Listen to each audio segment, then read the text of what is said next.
This video is designed to help you start a garment business. At the end of the video, you'll find a valuable gift.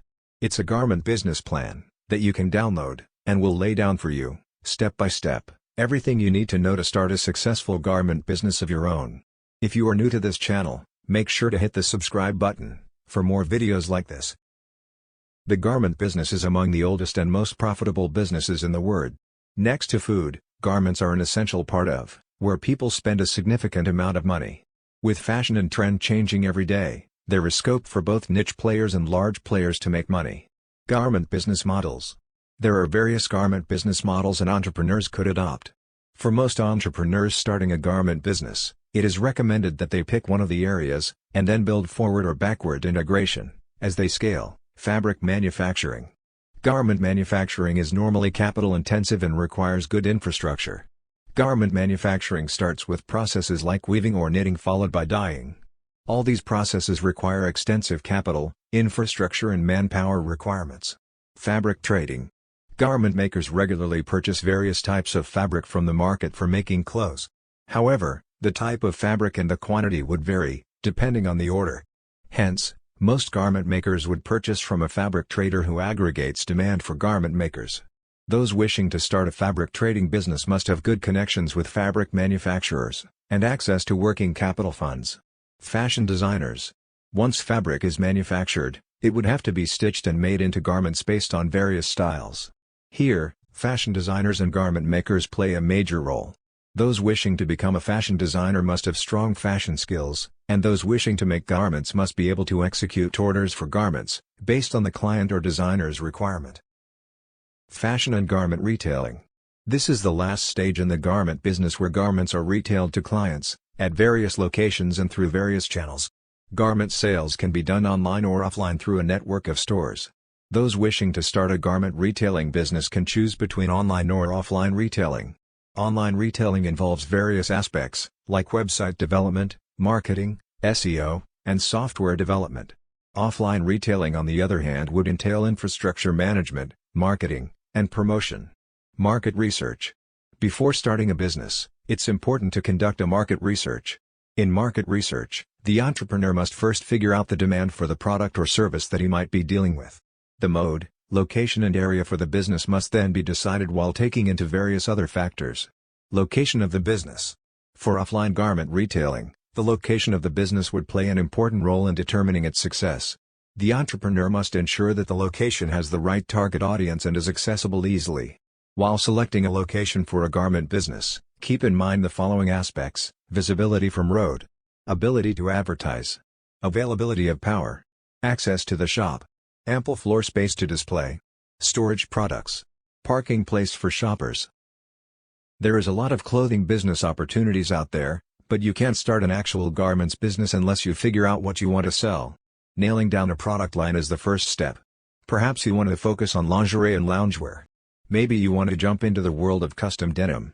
You may want to launch a t-shirt line, which has a notoriously low bar of entry because there are very few startup costs. Whichever type clothing company business model you decide to go with, make sure you've got a unique angle. You're competing with the likes of major designers and fast fashion brands that can drive down costs by manufacturing their products overseas. That being said, customers don't mind splurging on high-quality, unique goods. Just make sure your clothing line is worth it. Find your suppliers. Suppliers are the bread and butter of a garments business, but this requires some research. You can go about it in two ways. Either find a manufacturer to create your garments, or find wholesale suppliers to sell you your product line. Brands like Forever 21 and Nordstrom have buyers who pick their product line after going to trade shows and meeting with suppliers and designers. You'll have to fill this role on your own. Start by researching wholesale suppliers online or looking at popular wholesale distributors like Alibaba. Remember, foreign online wholesalers have notoriously cheap goods. This isn't necessarily a good thing for your brand, unless you're in the fast fashion space where people want to buy cheap trendy items that they can throw out at the end of the season. If you want to offer a higher-end product, you should reach out to some of your favorite indie designers. These designers often sell designs at wholesale prices to boutiques and e-commerce stores. Choose your sales method. There are a lot of clothing business opportunities out there. You need to decide how you're going to sell your garments. Maybe you want to open a brick-and-mortar store. Maybe you want to be a designer who sells things on their e-commerce website, while providing wholesale garments to department stores. You can even start by launching an Etsy or eBay account and expand later. The next part of the video is not specific to a garment business. Nevertheless, this knowledge is essential for success in the garment business, as well as in any other business. Ignore it at your own peril. Operating a successful garment business will depend on the following 4 conventions. 1. A practical plan, with a solid foundation. 2. Dedication, and willingness to sacrifice, to reach your goal. 3. Technical skills. 4. Basic knowledge of management, finance, record keeping and market analysis. As a new owner, you will need to master these skills and techniques if your business is to be successful. Finding a niche. Small businesses range in size from a manufacturer, with many employees, and millions of dollars in equipment, to the lone window washer, with a bucket and a sponge. Obviously, the knowledge and skills, required for these 2 extremes, are far apart, but for success they have one thing in common. Each has found a business niche, and is filling it. The most critical problems you will face, in your early planning, will be to find your niche, and determine the feasibility of your idea. Get into the right business at the right time, is very good advice, but following that advice may be difficult. Many entrepreneurs plunge into a business venture, so blinded by the dream, that they fail to thoroughly evaluate its potential. Is your business idea feasible? Before you invest time, effort, and money, the following exercise will help you separate sound ideas from those bearing a high potential for failure. Identify and briefly describe the business you plan to start. Identify the product or service you plan to sell. Answering yes to any of the following 3 questions means you are on the right track. A negative answer to all of them means the road ahead could be rough. 1. Does your product or service satisfy an unfilled need? 2. Will your product or service serve an existing market in which demand exceeds supply? 3. Will your product or service be competitive, based on its quality, selection, price, or location? Market analysis. For a small business to be successful, the owner must know the market. To learn the market, you must analyze it, a process that takes time and effort. You don't have to be a trained statistician to analyze the marketplace, nor does the analysis have to be costly. Analyzing the market is a way to gather facts about potential customers, and to determine the demand for your product or service. The more information you gather, the greater your chances of capturing a segment of the market. Know the market before investing your time and money in any business venture. The following questions will help you collect the information necessary to analyze your market and determine if your product or service will sell. This brief exercise will give you a good idea of the kind of market planning you need to do. An answer of no to any of the questions indicates a weakness in your plan, so do your research until you can answer each question with a yes. 1. Do you know who your customers will be? 2. Do you understand their needs and desires? 3. Do you know where they live? 4. Will you be offering the kind of products or services that they will buy? 5. Will your prices be competitive in quality and value? 6. Will your promotional program be effective? 7. Do you understand how your business compares with your competitors? 8. Will your business be conveniently located for the people you plan to serve? 9. Will there be adequate parking facilities for the people you plan to serve? Planning your startup. The following questions are grouped according to function. They are designed to help you prepare for opening day. Merchandise. Have you decided what items you will sell or produce, or what services you will provide? Have you made a merchandise plan, based upon estimated sales, to determine the amount of inventory you will need to control purchases? Have you found reliable suppliers, who will assist you in the startup?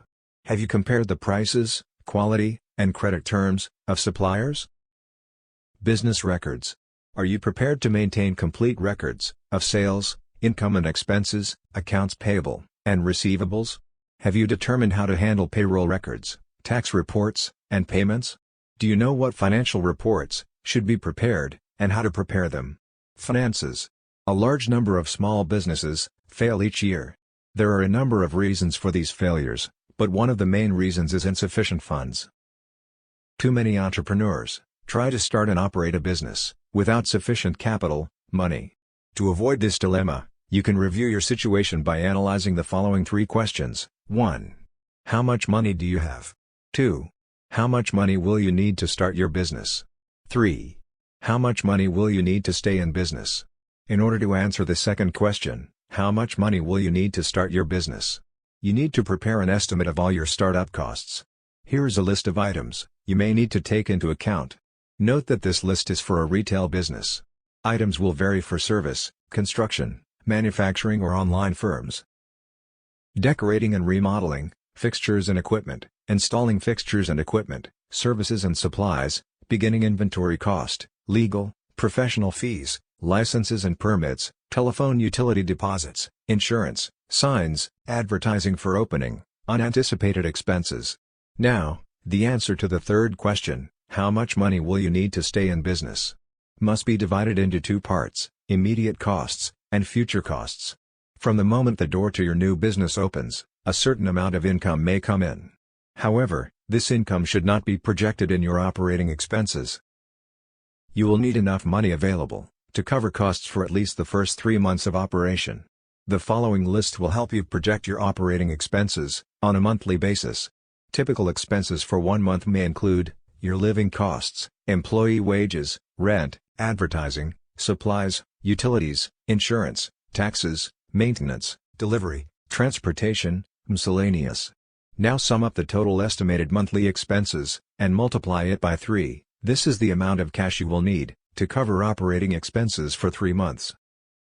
Deposit this amount in a savings account before opening your business. Use it only for those purposes listed in the above list, because this money will ensure that you will be able to continue in business during the crucial early stages. By adding the total startup costs to the total expenses for 3 months, you can learn what the estimated costs will be to start and operate your business for 3 months. By subtracting the totals of the lists from the cash available, you can determine the amount of additional financing you may need, if any. Now you will need to estimate your operating expenses for the first year after startup. The first step in determining your annual expenses is to estimate your sales volume, month by month. Next, determine the cost of sales. You may want to use a spreadsheet to do this.